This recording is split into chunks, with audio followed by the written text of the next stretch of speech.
ഇവിടെ ഒരു ഉദ്ദേശം ഇവർക്ക് ഉണ്ടാവും, നമ്മൾ അങ്ങനെ തന്നെ മനസ്സിലാക്കണം.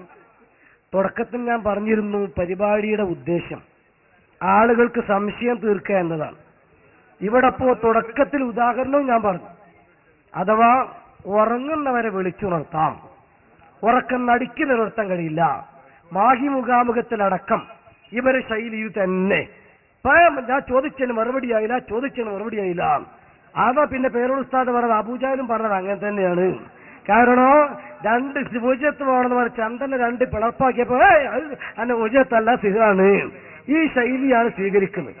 സത്യത്തിൽ ഇവർ ഇവിടെ ചോദിച്ച ചോദ്യത്തിന് വ്യക്തമായി എന്റെ സുഹൃത്തുക്കൾ ഇവിടെ മറുപടി കഴിഞ്ഞിട്ടുണ്ട്.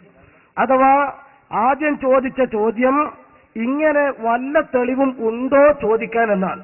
അതാണ് വൈലസ്തസ്കാവ് ആയത്ത് ഓതിയത്. ഈ ആയത്ത് സമർത്ഥിക്കാൻ വേണ്ടിയാണ് തർക്കത്തിരിക്കുന്ന വ്യത്യാസം ഏതാണെന്ന് പറയാൻ കുഞ്ഞിനും അതിന്റെ പുസ്തകം വായിച്ചത്. സത്യത്തിൽ ഇത് തള്ളാൻ പറ്റാത്തത് കൊണ്ട് അവർ കുറെ ഉരുണ്ട് കളിച്ചു. ആദ്യം പല്ലില്ലാത്തവരെ വായിൽ ഇറച്ചി ഉടുങ്ങിയതുപോലെ അത് വിഴുങ്ങാനും വയ്യ, കാരണം ദഹനക്കേടുണ്ടാവും. തുപ്പാനും വയ്യ, കാഴ്ച കൊടുത്ത് വാങ്ങിയതാ. പിന്നെ അങ്ങനെ മുതുമ്പല ഇതേപോലെ കുറെ നേരം ഉരുട്ടി കളിച്ചു. എന്നിട്ട് സുഹൃത്തിന്റെ ശബ്ദം, ഓരോരുത്തർക്കും ഓരോ ശബ്ദം ഉണ്ടാവുക, ആ ശബ്ദം കൂടരുത്, കണ്ണു ഉച്ചേറ്റ് എന്നൊക്കെ പറഞ്ഞ് ബേജാറാക്കി. പിന്നെ ഇനി ഒരാൾക്ക് കഴിഞ്ഞ് അടുത്താൾ നീച്ചുന്നോട്ടെ, അത് മറ്റേക്കുള്ള തൗത്യത്തായിരുന്നു. പിന്നെ നമുക്ക് തിരിഞ്ഞ്, അതായത് അവർക്കത് പയറ്റണം, ഒരാൾ കഴിഞ്ഞിട്ടുണ്ട്, അതാദ്യം പറഞ്ഞാൽ പോലെയിരുന്നോ. നമ്മൾക്ക് ബന്ധനൊന്നുമില്ല, ഒരാളെ ചോദിക്കാവൂ മറ്റേ ആൾ, അങ്ങനെ നമ്മൾ നേരം വെളുക്കുന്ന നേരെ ഇരിക്കാനുള്ള തയ്യാറെടുപ്പിലാണ് വന്ന്. ഒരു ചോദ്യം എങ്ങനെ പരിപാടിയാണ്, ഞങ്ങൾക്ക് ലിമിറ്റുള്ളല്ലോ ആഹൃത്തിന്റെ കാര്യമാണ്. അതുകൊണ്ട് സംശയം എത്ര ഉണ്ടാവാൻ ചോദിക്കണം വെച്ചത്. അപ്പൊ ഏതായിരുന്നാലും ശരി. അപ്പൊ അതുകൊണ്ട് തന്നെ ഒച്ചടലും കണ്ണുറ്റലും നല്ല വിഷയം. അത് പറഞ്ഞാൽ പിന്നെ ഒച്ചിട്ട് കണ്ണുറ്റതൊന്നും അത് ഓരോരുത്തരുടെ ശൈലിയാണ്. അതെന്റെ ശൈലിയാവൂല, നിങ്ങൾക്ക് നിങ്ങൾ ശൈലി എനിക്ക്. പക്ഷെ വിഷയം നമ്മളിവിടെ മനസ്സിലാക്കേണ്ടത് ചോദ്യത്തിന് മറുപടി പറഞ്ഞിട്ടുണ്ടോന്നാണ്. അപ്പൊ തർക്കം എന്തെന്ന് ബോധ്യപ്പെടുത്താൻ ആണ് കുഞ്ഞിതുമാരുടെ പുസ്തകം വായിച്ചത്. അതവര് വ്യംഗ്യമായി സമ്മതിച്ചു. അത് തർക്കമാണോ അല്ലെന്ന് പറയുന്നു പറഞ്ഞപ്പം ഇങ്ങനെയിരുന്നു. അവരുടെ അടുത്ത് വായിച്ചപ്പോ നമ്മൾ മനസ്സിലാക്കി അവർ അംഗീകരിച്ചിട്ടുണ്ട്. ഇപ്പോഴും തുറന്നു പറയാൻ മനസ്സ് കിബിറ് സമ്മതിക്കുന്നില്ല. ഏതായിരുന്നാലും ജനങ്ങൾക്കത് മനസ്സിലായി. രണ്ടാമത് ആയത്ത് ചോദിച്ചു. ആയത്ത് ചോദിച്ചപ്പോൾ സുഹൃത്ത് ആയത്ത് ഓതി. ആ ആയത്തിൽ ഇടയിൽ ചോദ്യം ചോദിച്ച മൂസ മൗലവി തന്നെ സമ്മതിച്ചു മൂസാനബിന്റെ കയ്യിൽ വടിയുണ്ടെന്നൊക്കെ അവർക്ക് അറിയാലോ. അപ്പൊ CD മറിച്ചിട്ടപ്പോ കേൾക്കാൻ വെക്കി. അപ്പൊ വടി ഉണ്ട് എന്ന് മനസ്സിലാക്കിയിട്ട് ആ ചോദ്യമെങ്കിൽ അതിന്റെ അർത്ഥം അത് കൂൾബാറുകാരോട് വെള്ളം ചോദിക്കുമ്പോൾ അല്ലാന്ന് മനസ്സിലാക്കാൻ വലിയ ബുദ്ധിയൊന്നും വേണ്ട. ഗുരുത്വാകർഷണ സിദ്ധാന്തം കണ്ടുപിടിച്ച ന്യൂട്ടന്റെ ബുദ്ധിയൊന്നും അതിന് ആവശ്യമല്ല. പക്ഷേ നിങ്ങൾ തനിച്ച ഒരു ലോക്കൽ ബുദ്ധി ആകാതിരുന്നാൽ മതി. എന്റെ മൂസാ നബിയോട് ചോദിക്കുന്നത് മോചിതത്ത് കൊണ്ടാണ് എന്ന സൂചന അദ്ദേഹം തന്നെ പറഞ്ഞത് ഞാൻ എടുത്തുദ്ധരിക്കുകയാണ്. എന്തുകൊണ്ട്? മടി മൂസാ നബിയുടെ കയ്യിലുണ്ടല്ലോ, പോട്ടെ. ഇനി അത് അദ്ദേഹം പറഞ്ഞത് അബദ്ധമായി പോയി പിൻവലിക്കുകയാണോ? മൂസാ നബി അലൈഹി സ്വലാത്തു വസ്സലാം ചെയ്തത് എന്താണ്? അള്ളാഹിനോട് ദുആ ചെയ്യാൻ.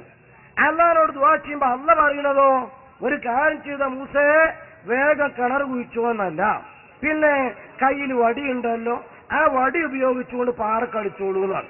അവ മൂസാ നബിക്കും മനസ്സിലായി, അള്ളാഹുവിനും മനസ്സിലായി, അത് ആ രീതിയിൽ തന്നെയാണ്. അതുകൊണ്ട് ശരിക്കും അഭൗതിക മാർഗത്തിലൂടെ തന്നെയാണ് മൂസാ നബി അലൈഹി സ്വലാത്തു വസ്സലാം അവിടെ സഹായിച്ച് വെള്ളം കൊടുത്തത്. പിന്നെ ലാസ്റ്റ് കള്ളിക്ക് അവർ ചോദിച്ചത് ഭൗതിക അഭൗതികം എന്ന് പറയണമെന്നാണ്. അതെന്റെ സുഹൃത്ത് തുറന്നല്ലേ പറഞ്ഞു അഭൗതികാണ്.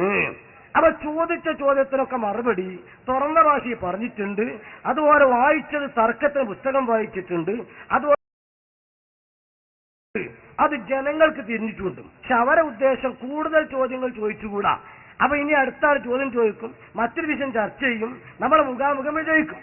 അഥവാ മുഖാമുഖത്തിൽ കൂടുതൽ സംശയങ്ങൾ തീർന്നാൽ പിന്നെ വഹാബിസത്തിന്റെ തലയിൽ നിന്ന്, മയ്യത്തിന്റെ തലയിൽ നിന്ന് പേനിറങ്ങും പോലെ ഇറങ്ങും എന്നുള്ള കാര്യം ഉറപ്പാ.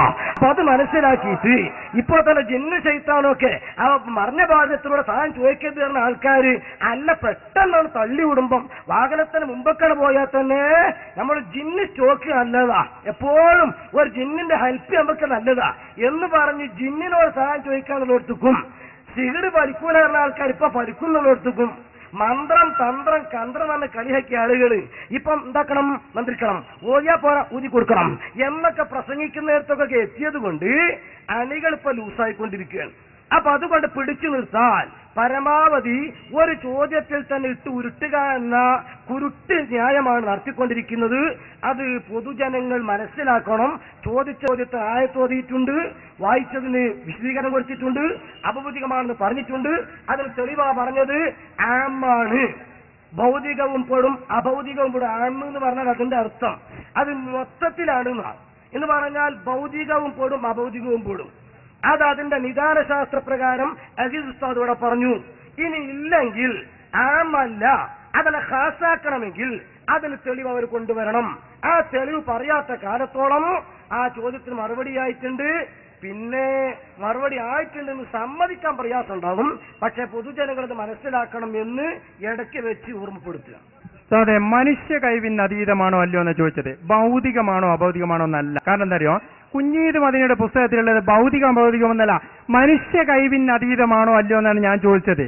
അപ്പൊ നിങ്ങൾ പറയണം വെള്ളത്തിന് ചോദിക്കൽ മനുഷ്യ കഴിവിന് അതീതമാണ് എന്ന് നിങ്ങൾ പറ, എന്നതിന്റെ ബാക്കി ഞങ്ങൾ ചോദിക്കാം. വെള്ളത്തിന് ചോദിക്കൽ, ഇപ്പൊ ഞങ്ങൾ ഇവിടെ വെള്ളത്തിന് ചോദിച്ചല്ലോ, അത് മനുഷ്യ കഴിവിൽപ്പെട്ടതല്ല, അതിന് അതീതമായ കാര്യമാണ് എന്നാണോ നിങ്ങളുടെ മറുപടി? അതൊന്ന് വ്യക്തമായിട്ട് പറയാം. നിങ്ങൾ അന്നേരം പറയുന്ന മറുപടി അറിയാം, ഭൗതികമാണോ അഭൗതികമാണോ രണ്ടും കൂടിയാണ് ആമാണെന്ന.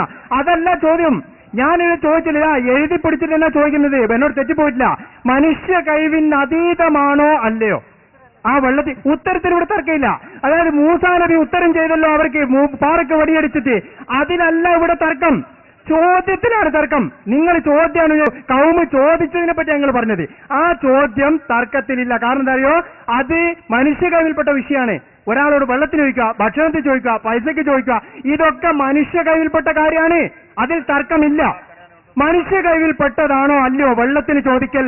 അത് നിങ്ങൾ ഏസോർണോ പറ, ഏത് പറ, മനുഷ്യ കഴിവിൽപ്പെട്ടതാണോ അല്ലയോ അത് പറയുങ്ങൾ.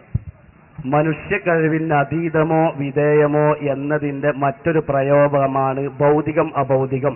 ആ ഭൗതികം അഭൗതികം എന്നുള്ളത് ഇവിടുന്ന് മാത്രം പറഞ്ഞല്ല, നിങ്ങളും പറഞ്ഞിരുന്നു. നിങ്ങളും പറഞ്ഞിട്ട് നിങ്ങൾക്ക് അയിമപ്പ പുടുത്തല്ല എന്ന് കണ്ടപ്പോ ഇങ്ങോട്ട് തന്നെ ചാടി. ഭൗതിക ഭൗതികല്ല, അതല്ലൊരു ചോദ്യത്തിൽ അതീത വിധത്തിന്റെ നാർത്തങ്ങൾ എന്തിനാ പറഞ്ഞത്? അപ്പൊ നേരത്തെ പറഞ്ഞ മറന്നോ? ന്യൂട്ടന്റെ ബുദ്ധി വേണ്ട, നമുക്കെന്താ പൂളക്കൂട്ടാൻ നിന്നുള്ള ബുദ്ധി മതി. നേരത്തെ ഭൗതികം അഭൗതികം നോലെന്നെ പറയാം. അത് കൂട്ടൂല, കാരണം എന്താ അയിമപ്പെടുകയാണ്. അപ്പൊ ഭൗതികത്തിനും അഭൗതികത്തിനും പുടുത്തല്ല എന്ന് പറഞ്ഞപ്പോ അതീതാണോ വിധേയമാണോ? അതീതമാണോ വിധേയമാണോ ചോദിക്കുമ്പോ അത് ആമാണ്. അതീതവും വിധേയവും ഒക്കെ പെട്ടു. ആമാണ് അല്ല ഖാസാണ് എന്ന അഭിപ്രായങ്ങൾക്ക് ഉണ്ടോ? നിങ്ങൾ തെളിവുണ്ടെന്നാ പറഞ്ഞത്. അത് ആമാണോ ഖാസാണോ? അതീതവും വിധേയവും ഒക്കെ പെട്ടു. അതീതവും വിധേയവും അഥവാ ഭൗതികവും അഭൗതികവും കാര്യകാരണ ബന്ധങ്ങൾക്ക്. മറ്റൊരു പ്രയോഗം അങ്ങനെ, ഈ ഭൗതിക അഭൗതികം എന്താണ് സുന്നിയുടെ ഉക്കില കാണുക? അല്ല, മുജാഹിദിന്റെ ഉക്കില. ഭൗതികം അഭൗതികം എന്നുള്ളത് കാണല് മുജാഹിദിന്റെ ഉക്കില. കാര്യകാരണ ബന്ധങ്ങൾക്ക് അതീതം വിധേയം എന്നുള്ളത് മുജാഹിദിന്റെ ഉക്കില. അപ്പൊ അതീതമാണോ അല്ലേ എന്നുള്ള ചോദ്യവും ഭൗതിക അഭൗതികം എന്നുള്ള പ്രയോഗം നിങ്ങൾ തന്നെ നടത്തിയതാണ്. ആ നടത്തിയ നിങ്ങളുടെ ശൈലിയിൽ തന്നെ മറുപടി പറഞ്ഞതാണ്. ചോദ്യം ആമാണ്, എല്ലാം അതിൽ ഉൾക്കൊള്ളും എന്ന് മാത്രം. ചോദ്യം ആമാണ്, അതിൽ എല്ലാം ഉൾക്കൊള്ളും എന്ന് മാത്രം. ചോദ്യം ആമാണ്, എല്ലാം ഉൾക്കൊള്ളും. അപ്പോ ചോദ്യം ആമാണ്, എല്ലാം ഉൾക്കൊണ്ടു. ചോദ്യം ആമാണ്, എല്ലാം ഉൾക്കൊണ്ടു. നേരത്തെ ഈ സഹോദരൻ പറഞ്ഞു അത് ഭൗതികമാണ്, ഈ സഹോദരൻ പറഞ്ഞു ഭൗതികമാണ്. അപ്പൊ സ്വാഭാവികമായി ചോദിച്ചു ഖാസാക്കാനുള്ള തെളിവെന്താണ്, പ്രത്യേകമാക്കാനുള്ള തെളിവെന്താണ്? നിങ്ങളതിന് മറുപടി പറഞ്ഞിട്ടില്ല. മനുഷ്യ കഴിവിന്റെ അതീതമായതും അല്ലാത്തതും ഒക്കെ ഇസ്തിഖ്റാൾപ്പെട്ടു. അതീതമായതും അല്ലാത്തതും ആമാണ്. ആ ആമോ ഖാസോ എന്നുള്ള ചോദ്യത്തിന് നിങ്ങൾ നേരത്തെ മറുപടി പറഞ്ഞിട്ടില്ല. ആമാണോ ചോദിച്ചക്ക് ആന്ന് പറഞ്ഞു, പിന്നെ ആണോ എന്ന് ചോദിച്ചക്ക് എന്താ പറയണ്ട് ആലോചിക്കാൻ നിങ്ങള്. അപ്പൊ ആമാണ് എന്നത് വളരെ വ്യക്തമാണ്, അതിന് തെളിവ് വളരെ വ്യക്തമാണ്. ഖാസാണ് എന്നതിൽ നിങ്ങൾക്ക് തെളിവ് കൊണ്ടുവരാൻ കഴിഞ്ഞിട്ടില്ല എന്ന് മാത്രം.